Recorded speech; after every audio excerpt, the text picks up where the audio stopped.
There have been many technological hallmarks over the past 20 years or so, but one that may not spring immediately to mind is the like button.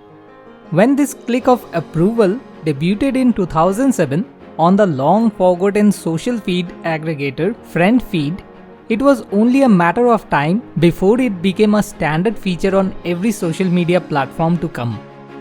After all, this simple feature and the endless notifications it generates is a great way to collect data on our preferences and behaviors and to keep users hooked. It's no wonder people are finally starting to push back against social media and recognize that these technologies may be doing more harm than good. Indeed, a steady output of research has been opening our eyes to the many negative effects related to social media and smartphones. In this book, Professor Cal Newport conducted his own experiment. 1,600 volunteers followed his guidelines for a month-long technological sabbatical, providing him with valuable feedback. The result of this study is digital minimalism, a way to step back from the onslaught of the digital distractions and find a more satisfying and rewarding way of life. Smart idea number 1: less can be more. If we hope to protect ourselves against the bright minds of Silicon Valley eager to exploit our vulnerabilities, we need a strong defense. This is why the author Cal Newport proposes a lifestyle he calls digital minimalism. There are plenty of people recommending quick fixes like simply disabling the notifications on your smartphone, but Newport doesn't trust these little adjustments to make much difference in the long run. After all, the author of one such article said he disabled the notifications on 112 apps, which begs the question, do you really need that many apps in the first place? Cue digital minimalism, which is about the time-honored philosophy that better living can come from less.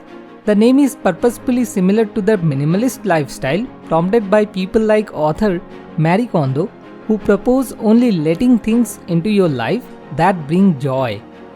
Newport have been applying this to the apps and digital media you take in, suggesting that you ask, does this website, app or service really support what I value in a way that nothing else can? Digital minimalism takes a further step in asking you to optimize this technology in a way to maximize the value while reducing the cost to your time and energy. So if Twitter is something that your career clearly benefits from, you can use it wisely by setting purposeful rules around it that allow you to go in, do what needs to be done and get out. Smart idea number 2: undergo 30 days of digital declutter. If the principles of digital minimalism sounds good, then the way to begin is to undergo 30 days of digital declutter. It's important to recognize that this isn't a digital detox period, since a detox implies that you will return to your regular habits afterward.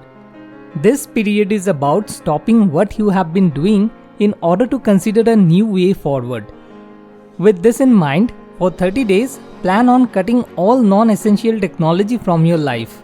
This means anything that you don't absolutely need to keep working and functioning on a day-to-day basis. At first, you might feel down when you realize how many addictive habits you have developed. But most of the people in Newport's 1,600-person experiment reported that they soon forgot about their smartphone or whatever app they would reflexively open up. When identifying what is and isn't essential, don't confuse convenience for necessity. You may think you will unnecessarily damage a relationship if you quit Facebook, but you might find that without social media, you will actually strengthen the relationship by calling the person, meeting them and speaking more often. The other task during this period is to look within and understand what's really important to you. What are your interests, the things you value in life and enjoy doing outside of the World Wide Web? This is important because the next step is about finding something that will fill the void created by the absence of social media and new technology. After these 30 days, a carefully thought out reintroduction period begins. This involves asking yourself 3 questions about any technology you are considering keeping in your life. The first question is, Does this technology support something I deeply value? If so, move on to the second question. Is it the best way to support this value? Instagram may support the value of staying in touch with faraway relatives, but calling them on Skype every Sunday may be the far more meaningful way to do this. In fact, most people find that social media does not pass this screening process. But if something does pass the first two questions, it's time for the final question. How can I use this tool in a way that maximizes its benefit and minimizes the harm it causes? A digital minimalist doesn't just use or not use something. If they use Twitter, they probably don't use it on their phone. They use it once or twice a week and only follow meaningful people they couldn't otherwise connect with. Smart idea number 3. Practice solitude. If you were born before the mid-80s, you probably have clear memories of life before the smartphone. But people born between 1995 and 2012 essentially grew up with smartphones and now spend an average of 9 hours a day on these devices. World-renowned generational researcher Jin Twing noticed a shocking uptick in psychological health issues with this group, dubbed the iGen, with a higher percentage of depression, suicide, eating disorders, homesickness, and above all, anxiety.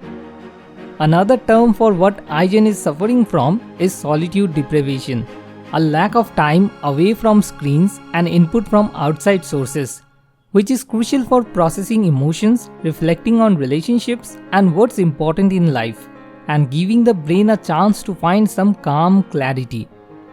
The silver lining is that solitude is easy to find. It can be experienced in a crowded cafe or subway train, just as long as you are free to be with your thoughts and your thoughts alone. So the next time you go out, try leaving your phone at home. If you remember the days before smartphones, you know that this isn't a dangerous or crazy thing to do. However, if you are worried about an emergency, you can compromise by putting it in your glove compartment or somewhere where it isn't readily accessible. I have learned these things from the book Digital Minimalism by Cal Newport. You can buy the book by following the link given below in the description. Thanks for watching. More wisdom, more solution, better life.